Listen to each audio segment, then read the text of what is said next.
పవన్ కళ్యాణ్‌ని టార్గెట్ చేస్తూ సాగేటటువంటి వ్యవహారాలు ఏవైతే ఉంటాయో, పర్టిక్యులర్‌గా ఇప్పుడు ఒకటి తెలంగాణ వాదులు మొన్న రైజ్ చేసుకొచ్చినటువంటి పాయింట్ ప్రొఫెసర్ నాగేశ్వరరావు. ఇక అక్కడి నుంచి విష ప్రచారాలు ప్రారంభించారు. అక్కడేదో ఆయనకున్నటువంటి ఫార్మ్ హౌస్‌ని చెరువని, ఆ చెరువుని ఆయన ఆక్రమించేసుకున్నారని, కబ్జా అని, దాన్ని ఖాళీ చేయించాలని, హైడ్రా ఏం చేస్తుంది, ఏది రేవంత్ ఏం చేస్తాడు లాంటి ఒక తప్పుడు ప్రచారం. చెరువు భూమి వేరు, శిఖం భూమి వేరు. అది హైడ్రా కమిషనర్ చెప్పిన బయటిని వీళ్ళు గుర్తు చేస్తున్నారు. ఓ పక్కన జనసేనకు సంబంధించినోళ్ళు.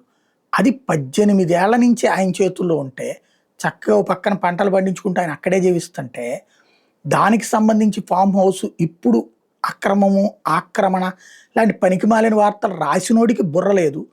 దాని గురించి అంటే విష ప్రచారం అయితే కావాలని చేస్తున్నారనమాట పవన్ కళ్యాణ్. ఇప్పుడు పవన్ కళ్యాణ్‌కి అండగా వాళ్ళ అబద్ధాలకి కౌంటర్‌గా జనసేన సీరియస్‌గా స్పందిస్తోంది.